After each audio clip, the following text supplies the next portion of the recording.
be honest, mate, he doesn't say much. He doesn't No? say much. Look, yeah, I don't know, like. Yeah, I'm a bit over him, to be honest. Bit No, over just him? yeah, just a couple of things. You know what I mean? Like, I just think he's fake. I think he's fake, and I don't believe his shit. So that's just sort of how it is with me. That's When what I think. when you say fake, like in what way is he fake? Oh man, just yeah. I just think he plays a nice guy and some. But yeah, I guess you can watch the show and like sort of see like with little things. But I don't know, just even with a couple of things like. No, I don't think he's that bad of a guy. Maybe I'm just looking for things to hate on him I'm for. sure you Maybe, are. yeah, probably. You know what I mean? So I'm just sitting there, be like, nah, fuck Brian Ortega. You know what I mean? I'm gonna find something to hate him for, but maybe that's what it was. But I mean, like, still, yeah, little things. I was just like, yeah. But I mean, like I said, it's not hard to get under his skin. Even me just saying that, I guarantee he's boiling up. So maybe that's going to be strategy for my next fight because I know how easily he's triggered. So It's it's a great fight.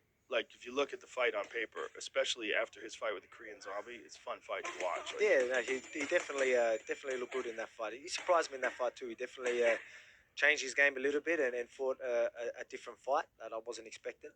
But again, I'm confident in my abilities. I just believe I'll be too much. And the beautiful thing about it, I can say what I want, but I get to prove it soon. So I wish I got to prove it March when I was scheduled to fight, but obviously that didn't happen. But I'll prove that very soon anyway. So it's all good. it's a special division, man. That Mm. 145 is a really special division because there's so much talent there. Mhm. It's I think it's hard to say what the it's between. I think it's between 55 and 45, like the most amount of like real top level talent. But Yeah. 45 is just so Yeah. filled with guys. Yeah, there is, man. There's a lot of guys that are coming. Even some of the guys that are higher in the rankings, like just starting to come up. Like there's a lot of dangerous guys, Oh yeah, and that's a beautiful thing about it. Like that motivates me. I'm looking forward to it. These are the guys I want. I want these guys that are people. I love being the underdog as well. yeah. Even though I'm champ, you're still gonna have the doubters and all that, and I love that. You know what I mean? I want to be the underdog, and I want them doubters, and I love proving people wrong. You And like being the underdog. yeah, I don't. I do, man. But I really do. it's got to be hard to be the underdog when you're the champ. Yeah, it's true. I know, but I mean, I guess I wouldn't say underdog, but I mean the doubters maybe, Right. maybe yeah. And I use the doubters as fuel. Right. So I love yeah. Again, I love proving them wrong. And mate, if I was an underdog for this fight, well, I don't know if I would be, but I mean, if I was, I would not care one bit. I'd be like, all right, at least I get to make my boys or whoever's betting on me more money. But right now, obviously, I've got Ortega to worry about and watch this season. And watch everyone can watch me stir him up. So. What is the pressure like of hanging out with a guy that you're gonna fight for 5 weeks? You're just hanging out day in, day out, seeing each other all the time. Well, we talk about it. I was talking about how I adjust and adapt to things that in front of me, even in the fight. I'm just like that 24/7. You know what I mean? I'm the type of guy that whatever I'm doing, that's it. I'm me. I forget I'm a UFC champ. I forget even a fighter half the time. You know what I mean? Because once I'm home, I'm daddy. That's it, and that's all Right. But that's how I am. But I went in there and I just knew we're on a reality TV show. He's going to be there, whatever. But it was funny because again, you're trying to get reads on him and things like that. But again, I just think he's an awkward. He's an awkward dude. Hey, what do you reckon? What do you get out of it? Yeah, that's for sure. He definitely wasn't a fan of me by the end of the show. Pranks and I mean, stuff you'll like see, yeah. shits through each other and And the more it's- conflict there is, the better the ratings are, the better the show does, better it is for everybody when you guys have a big fight. But I'm going to get him thinking about that tool, and I'm going to use this tool and just constantly mixing it up. So if I don't get them takedowns, I'm not too fast because that's still a piece of the puzzle he's trying to figure out, or that's he's committing to stopping that takedown. Once he's committing, I capitalize somewhere else. But that's somewhere where I feel like I could always take it. Well, before, if you look at like 5 fights ago, 6 fights ago, everyone just thought I was a wrestler grappler. Here's Nathan. Nathan is generating upwards of £200 a day online through his phone, following a process that I've created. If you'd like to do the same, then just click this ad as I've created a short video explaining exactly how. My name is Danny and I generate over £40,000 a month online through my phone and have been doing so for almost 4 years now. It's not just me. I've helped Laura, Michael, Joe, the list goes on, and in fact is over 2,000 people long. Now, if you'd like to replicate their success and you'd like to start generating an income from your phone, then just click this ad as I've created a short 5-minute video explaining exactly how you can start this today. Now, don't worry, I won't be asking you for your email address, and I certainly won't be asking you for any credit card details. just click this ad and I'll see you in the video.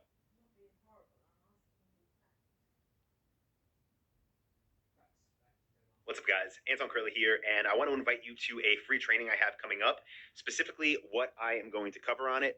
First is what I call the intro to high-ticket dropshipping, different e-commerce business models, why you need a great niche, and proof of concept, how to build a brand that provides real value, secret weapon of all seven-figure dropshippers, my simple four-step funnel for getting high-ticket sales, the math behind growing a $1 million business, how to launch a highly profitable semi-automated store, and a live Q&A at the end. And if it sounds like a lot, it's because it is, but I've been doing this stuff for over a decade, and this is the best way that I can share with you what I wish I knew when I was first starting. Now, how do you register? Click the button below this video. It's going to take you to a page that looks like this. And when you get there, you can simply enter your email address here, click Get Started, choose a time for an upcoming training, and you will be able to join and learn all of this. I'll see you there.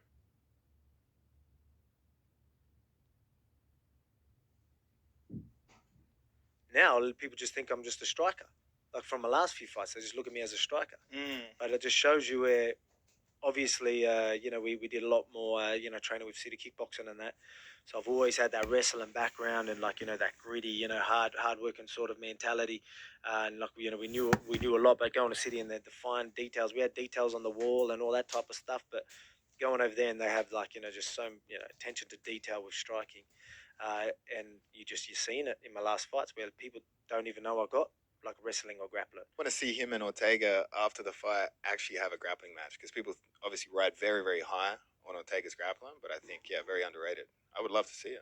Ortega's very good on the ground. His submissions are, there's something about his squeeze that's really phenomenal. Like when he caught Cub Swanson, he almost got him at the end of the first round. I think it was the first round that he got him in the second. But at the end of whatever the round it was, he caught him in a darce, had it fully locked up, and it looked like he was going out. And then the buzzer rang. And then he caught him in a guillotine in the second round. And it's just the details, the way he cinches it up, and it's so tight and it's so precise. And you can see his adjustments, like when it's not that, even when he had, was it Cub? When he used the cage, even kicked off the cage and hopped up a little bit and got even more over the neck. And then really sunk it, you know what I mean? So again, he knows where to put the head. He knows how to get that head down and capitalize on that. I was surprised though when he fought Max that he didn't get it to the ground or make substantial attempts to get it to the ground. I was surprised. I was surprised that he decided to fight a stand-up fight with him. Well, he's the type of guy where he said it himself. He goes, I don't need to wrestle. Someone wants to take me down. I'm gonna come up with my jiu-jitsu. Right. It's a pretty bad mentality. What if you need to, as you did in that fight, need to get it to the ground? Right.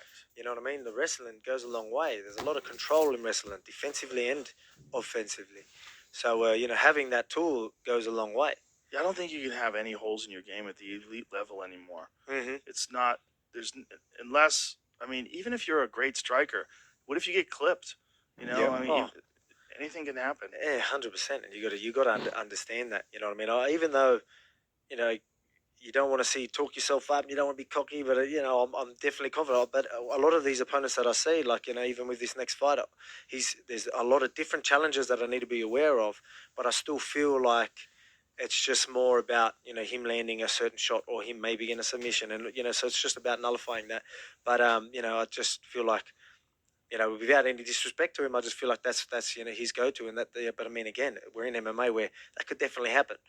But I'm pretty defensively sound, and working with him now, I feel like my jiu-jitsu's at a whole nother level, especially defensively. And in the division that you're in, it's so exciting because there's so many guys that are challenging for that position. That you do have Max Holloway just put on that amazing performance against Calvin. You do have Brian Ortega who's coming up next, and I'm pumped for that fight. Look, he's a completely different fighter to what he was a couple of years ago. What you've seen in previous fights, obviously we do a bit of study, and there's massive changes. Obviously, there's massive changes in their style of fighting and their care and things like that, and I'm aware of that. He was able to showcase some of them skills in his last performance, but in saying that, no disrespect to Zombie gave him the opportunity to just let him do his work. But as you know, I don't just let people fight their fight. When they're in front of me, it's a total different ball game. When I'm in front of you, fighting my fight, and that's that. So it's going to be totally different. Again, he has evolved as a fighter, but Is it enough? No. That belt staying here with me. I was known for my submissions, and other than that, I was just known to be a brawler. Now, after that fight, it told me a level to where, you know what, in order to hang with these boys, these top level guys, you can't just kind of wing it. You have to really get some real coaching, some real people in, hire some real teams, and get to work. And I had a long time to prepare for these. I'm a student of the game. I learned more stand up. I learned how to wrestle. I learned how to do different things, and started reinventing myself as a fighter. Different strategy, different plan, and with the same thing. I'm going to go out there and try to finish this guy. Yeah, I'm putting out on a show. I'm going out there to entertain. I really want to go out there and, obviously put hands on him and finish this fight. That's exactly what I want to do. You know what I mean? So just winning isn't enough. I want to go out there and finish this fight and put on a real good show for the fans. I want everyone leaving that stadium, wow, man, I'm just on another level right now, and I can't wait to go and showcase my skills and put him away. Weak energy. Weak energy? Are you serious? You stand there looking in the camera and just try and look pretty. We barely get a word out of you. You're trying to play it all friendly like we're best mates when you're sitting there in front of a camera thinking you're the man. Look, it's not my fault you're ugly, bro. Like, come on, dog, relax. You even try to shave your head to look... Mate, hey. You look like... Mate, come on, relax. Good looks will only get you so far, mate. Once I get in that octagon, I'll punch that prettiness out your face. Don't you worry about that. Hey, I ain't need to look pretty. I'm a fighter. I ain't need to look pretty. I'm a fighter. You watch. Let's do it with Max and you ran around. Come on now. You'll see, mate. You'll see. You can sit there. Hey, like, why even bring that? 2-0 against Max. No, I wouldn't bring that up if I was you. Switch to Google Pixel with a studio quality camera. Switch from pretty good photos to stunning photos.